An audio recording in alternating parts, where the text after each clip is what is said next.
네, 안녕하세요. 반갑습니다. 7주차 주간 브리핑 해보겠습니다. 상고, 하저, 부동산 답 없어요. 지난주에 이어서 영석에서 말씀드린데요. 답이 안 나오는 그런 상황입니다. 계산기를 두드릴 필요도 없겠다. 자, 주간 거래량 기준으로 신생아 특례. 자, 요때부터 계약이 체결되기 시작하면 거래량이 늘어나기 시작합니다. 이걸 굉장히 긍정적으로 거래량이 늘어난다, 대단하다. 이렇게 해석하시는 분들이 계십니다. 2월 달의 거래량은 1,900건 수준까지 올라갑니다. 이 거래량 수준은 작년 10월과 11월 그 중간쯤에 거래량이 될 것입니다. 하지만 눈여겨볼 부분은 상고 하저라고 말씀드리는 부분. 거래량이 1월 첫 주째, 첫 주자가 2월 첫 1주째, 네, 거래량 피크를 찍은 이후 490건, 2주차는 사실상 피크 아니죠. LH 65건을 제외하고 나면 425건으로 줄어들었고요. 이번 주 거래량은 359건으로 줄어들었습니다. 신학기를 앞두고 이사 수요가 있니, 특례가 도입되었니, 보금자리론 10조가 풀리니 온갖 이야기를 해도 거래량이 줄어듭니다. 거래량이 줄어들어요. 거래량이 줄어들면 가격 하락을 동반하게 됩니다. 그러면 부산만 줄어드느냐? 아닙니다. 대구도 줄어들고 있습니다. 1월 마지막 주를 피크로 해서 거래량이 주간 기준으로 계속해서 감소해 나가고 있습니다. 그러면 울산은 어떠하냐? 네, 1월 마지막 주 거래량 피크를 거치고 나서 거래량이 계속해서 감소하는 모습을 보여주고 있습니다. 사야 되는 사람은 전세 살면서 미룰 수 있어요. 팔아야 되는 사람은 팔아야 됩니다. 안 팔고는 현금화 시키지 않고는 답이 안 나오는 사람들도 있습니다. 그러면 잘 나가는 데는 잘 나간다. 그러면 여기 저 강력 추천합니다. 비싼 아파트 잘 나간다. 추천합니다. 네, 16억짜리가 12억까지 공매로 나와 있습니다. 대구에 후분양하는 곳인데요. 분양을 하다 안 돼서 통째로 공매로 다 넘겨버렸습니다. 4회째 유찰 중인데 요 121건이거든요. 아무도 입찰하지 않고 있습니다. 이게 얼마나 더 떨어질지 눈여겨 지켜볼 부분입니다. 신세계 건설, 신세계 빌리브 아시죠? 들어보셨죠? 태영건설만큼이나 위기를 겪고 있는 것. 모기업, 신세계, 이마트. 거기에 지원을 좀 받는다고는 하지만 손해를 볼 수밖에 없는 그런 상황. 쿠팡 알리 늘 지원 사격 감사합니다. 자, 매수 우위지수 설 연휴 때문에 이번 주에는 나오지 않았어요. 전국이 동조화되는 모습만 계속해서 관찰해 보시면 되겠고요. 같아진다.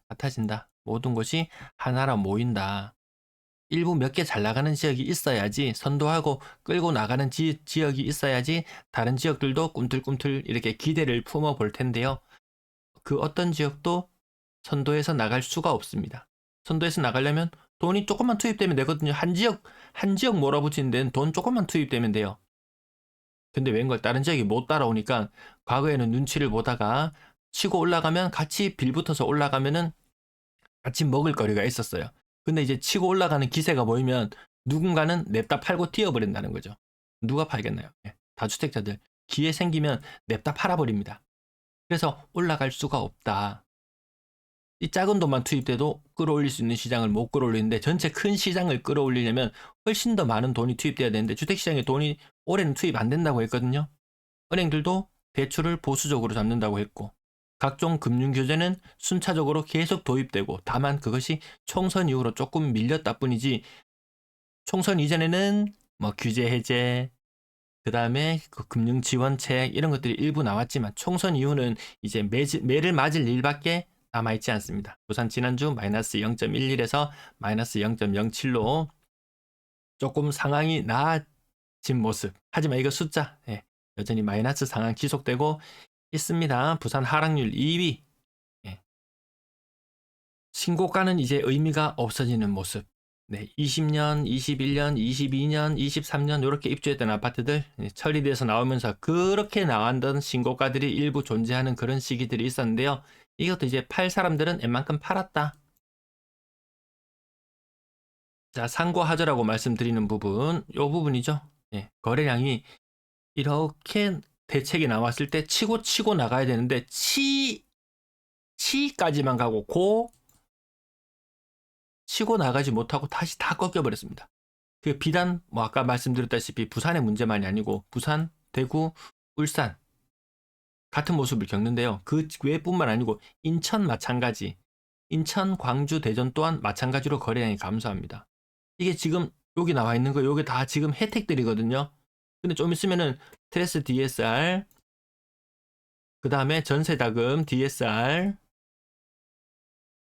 그리고 은행. 지금은 은행이 예대 마진을 조금 남기는 그런 형태를 취하고 있지만 그 언제까지 누를 수 있겠습니까? 총선 이후에 이 지각 변동이 일어나고 나면 말 듣겠습니까? 자, 매매 거래량은 1월의 거래량은 지금 97% 정도 신고된 가운데 부산은 1932건 정도 나올 걸로 이렇게 추정이 되고요. 그 거래량 수준이라는 것이 10월과 11월의 중간 정도 수준이더라. 이걸 치고 올라가지 못하죠. 추세적으로 이렇답니다. 자, 이렇게 했다가 이렇게 해서 지금 요맘때 시점이거든요. 여기서 치고 올라가 주면은 분위기 상승 반전일 텐데 여기서 꺾여 버린다면 올해는 이런 모습. 예. 이런 모습이죠. 추세죠. 예, 추세를 보는 겁니다. 인구 천만으로 환산했을 때 부산의 거래량은 가장 안 되고 있네요. 인구 대비 거래가 가장 안 되고 있는 곳이 부산의 모습이다. 조금 더 확대해 놓고 보더라도 안 됩니다. 활기가 없습니다. 이 더 높은 가치를 받고 부산이 대구보다도 아파트 매매 가격은 비슷한 입지라면 20에서 30% 정도 더 비싸고 이런 가치가 뭡니까? 더 황금성도 좋고 더 수요자도 많고 부동산 시장도 더 활발하고 그에 따른 프리미엄으로 20에서 30%를 더 먹고 들어가는 걸 텐데 그만큼 활기가 없습니다. 전세 거래량 이번 주에는 좀 수치가 그렇게 정확하지는 않지 싶어요.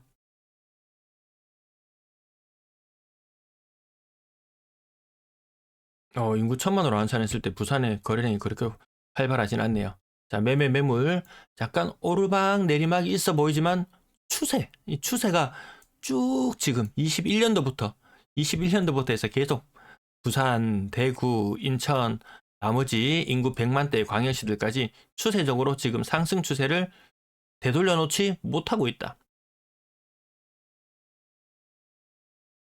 인구 1000만으로 환산했을 때 대구에 이어서 2위 자리 추세가 안 바뀝니다. 모든 지역들 팔려는 사람들만 계속해서 나오고 있다. 그 인구 유주택자 6명, 무주택자 4명 이 싸움이라고 했는데요. 와, 영끌 이런 사람들이 뭐 500만? 500만이라 그러던가요?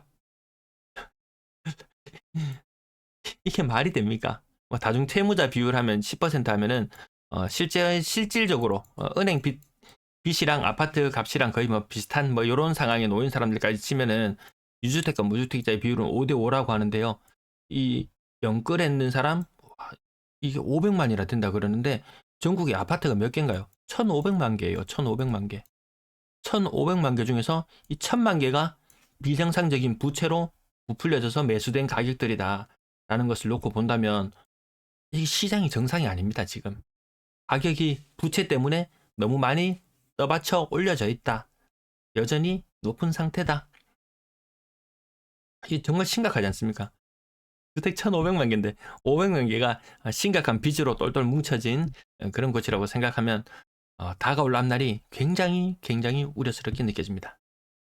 네, 전세 매물 부산 많이 줄어들었는 걸 보이죠?